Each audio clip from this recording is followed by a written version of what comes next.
Svako ko živi u kući vjerovatno ima i jedan dio lijepo uređene okućnice, vrt ili travnjak u koji ulaže dosta ljubavi i vremena.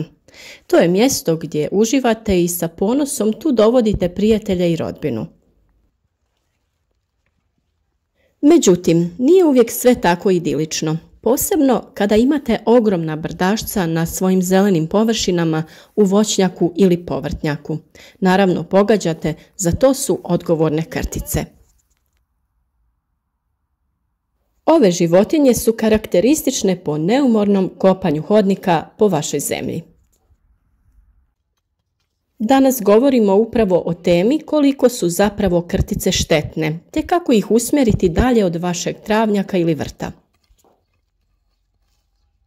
Za još ovakvih i sličnih video savjeta zapratite naš kanal i lajkajte video.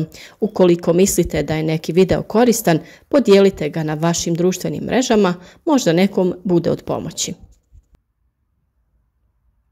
Za početak je važno napomenuti da su krtice kao i svi drugi kukcojedi na crvenoj listi ugroženih vrsta kralježnjaka. Kao osnova za ovu zaštitu stručnjaci navode i to da je njeno mjesto u hranidbenom lancu prvog reda, kao i da je značaj u redukciji brojnosti različitih kukaca u zemljištu, te u procesima pedogeneze pri kruženju organskih tvari u zemljištu. Samim tim možemo zaključiti da od krtice imate više koristi nego štete. Po prirodi je mesojedi, hrani se glistama i raznim kukcima, od čega mi u stvari imamo višestruku korist. Današnji rat krtice i ljudi odvija se većinom zbog krtičnjaka na travnjacima. Iako su krtice uglavnom mesojedi i ne jedu biljke, događa se da oštete korijen biljke, ali u najvećem slučaju ljudima smeta samo zbog vizualnog efekta vrta ili travnjaka. Dobra strana je to što je zemlja sa krtičnjaka odlična za sijanje i sadnju, jer je pročišćena od štetnika i rahla je. Pomiješajte ju sa zemljom za sadnju ili humusom u omjeru 2:1. S obzirom na to da su ugrožene, postoji veliki broj ekoloških prirodnih sredstava i načina kako da ih istjerate iz vrta, dvorišta, voćnjaka ili povrtnjaka. Inače, krtica može djelovati na 400 metara kvadratnih, a za nekih 20 minuta u stanju je iskopati i do 6 kg zemlje. Pored kupovnih preparata koje možete nabaviti u poljoprivrednim apotekama, postoji još raznih narodnih metoda koje se koriste za odbijanje krtica. Najpoznatija i najrasprostranjenija metoda je ona sa plastičnom bocom. Odvrnite čep i sa grlom prema nadolje gurnite u krtičnjak. Kada vjetar puše, iznad boce vrtloži se i stvara zvuk koji se prenosi u podzemne hodnike, a koji iritiraju krticu.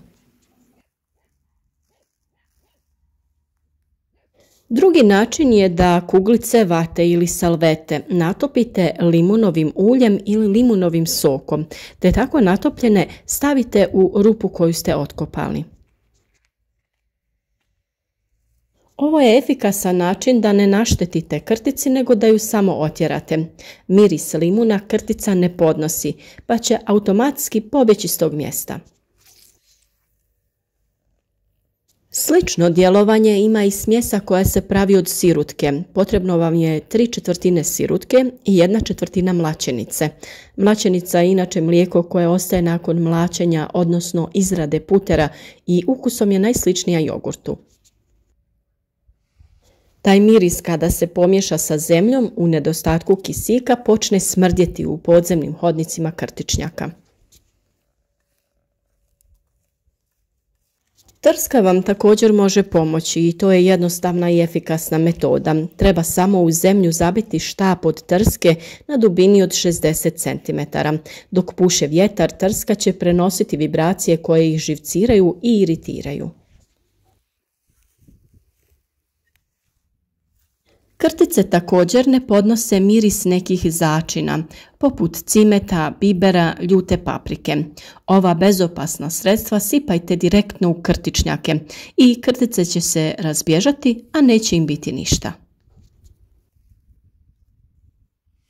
Krtice također ne podnose miris ricinusovog ulja. Pomiješajte 3 žlice ulja sa litrom vode, a zatim tu smjesu pospite po krtičnjaku ili natopite krpu i stavite je direktno u rupu.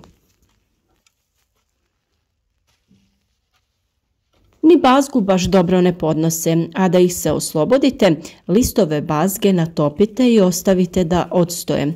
Zatim natopite krpu tom tekućinom i spustite u krtičnjak.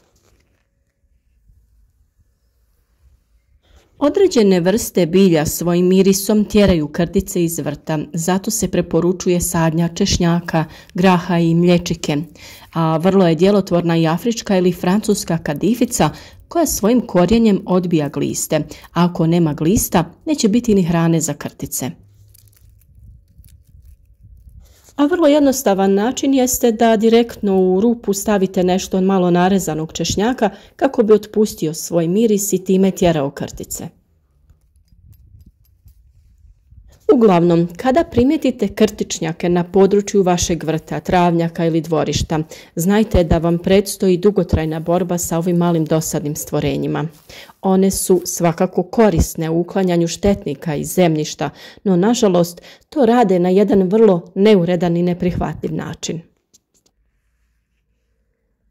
Ali prije nego vas naljute toliko da poželite pristupiti nekim ekstremnim metodama, isprobajte ove prirodne metode koje smo vam preporučili. Svakako budite uporni i ponovno ćete imati uredne vrtove i travnjake bez ovih neželjenih gostiju.